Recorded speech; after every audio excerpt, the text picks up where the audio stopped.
Addressing the Zimbabwe Industrialization Conference and Expo of 2026 at the Harare International Conference Center, Emerson Mnangagwa acknowledged his administration had serious shortcomings, but like typical Emerson Mnangagwa, he did not take the blame. Instead, what did he do? He shifted the blame to one of his ministers, that is Mangaliso Ndlovu, by saying, if you want your days to be numbered as a minister, fix the problem that also requires the input of the very same president. Why did he wait to address him in front of the members of the public instead of actually secretly tackling this? This, in my views, gives the vibes of a failed president who is acknowledging that he is failing. Greetings and welcome to your lovely channel, the Hlonipani Global News. If you're watching us for the very first time, please do remember to press the red or black subscribe button so that next time when we beam live, you become the very first one to watch us. So let's listen to Emerson Mnangagwa addressing this particular matter.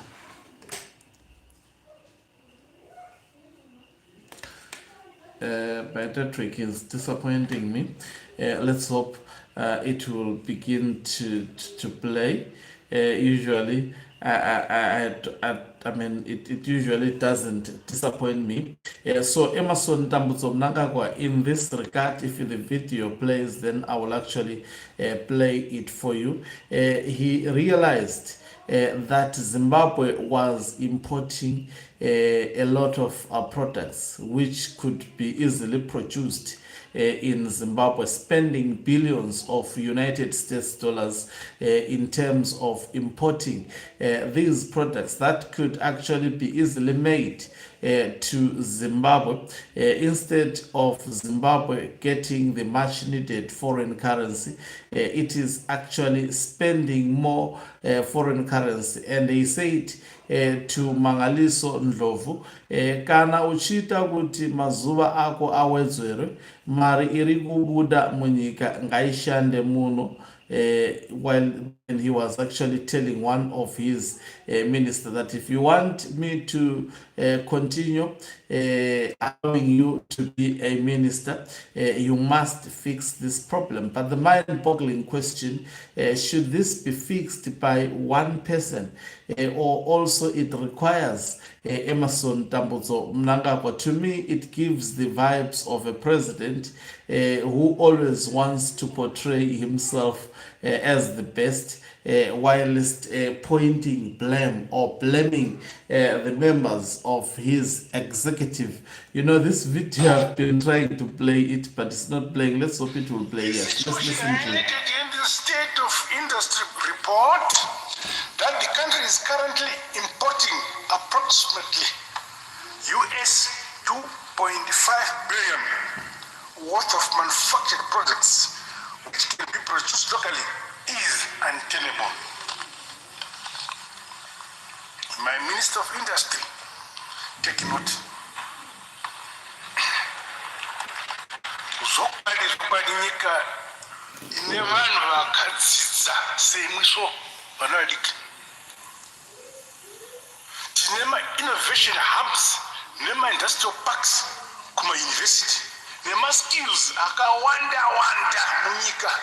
Totenga zvinhu chero kwese kwese kwete. Izvi mfana Minister Ndlovu sunga dzisimbi. Mari iyoyo ngaishande muno munyika mfana. Tichitenga maproject agadzirwa muno kuti mazuva kwawedzerwe.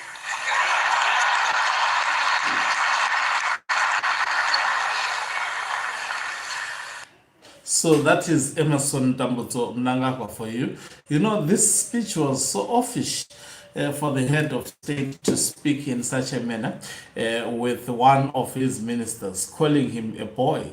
You can't call a man with children a boy. But you know, that is what is typically happening in ZANU-PF. And you join such an unethical institution expecting such treatment, especially from a head of state.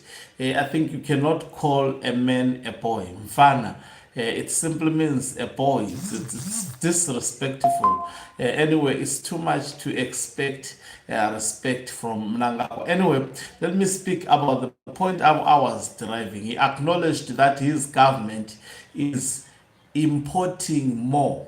It is importing more. And then this very same government that is importing more rather than exporting more, I mean, just imagine over 2 billion US dollars worth of imports. I mean, within a period of less than a year. That is a lot of money, and most of these things that are imported to Zimbabwe, it's products that could be produced locally in Zimbabwe, but they are imported. Can this blame be solely placed on the minister Mangaliso Ndlovu? I don't think so. This blame goes straight to the government of Emerson Tambozo Mnangagwa because numerous ministries are involved in this. It does not revolve around him. He's not the determining factor on what should be procured outside the country. Remember, in any nation, private sector as well as public sector play a crucial role in terms of complementing the development of any nation. As such, blaming a minister for the procurement of goods outside the country worth more than 2 billion, whilst this has been happening under your nose, and actually saying you should reduce this, otherwise your days are numbered. And some people laughing at this. I was wondering, I'm sure those who are saying they were laughing at the level of disrespect and at the level of failing to account and acknowledge that you are also a part of the problem. Mnangagwa is part of the problem. Why Zimbabwe is importing unnecessary things that should not be imported by Zimbabwe. In fact, they could be easily produced or manufactured locally. It's mind-boggling. So he seemed to be learning about this when he was addressing, the captains of industries today in Zimbabwe, which shows that he's a clueless president. And then you expect this man to achieve what they term a meager income earning country by 2030 over my dead body. I can tell you that they are selling to the people of Zimbabwe something that they have no clue of in terms of how it could possibly be achieved. Thank you very much for watching us. If you are watching us for the very first time, please do remember to press the red or black subscribe button so that next time when we beam live, you become the very first one to watch us. You can financially support this channel by pressing the join button and be part of our members who are the heartbeat of this channel. You can equally do so by pressing the thanks button and send us stars. Okancubo Mhlabane is signing off. Love and leave you. Let's meet on the other side of the live broadcast. Definitely.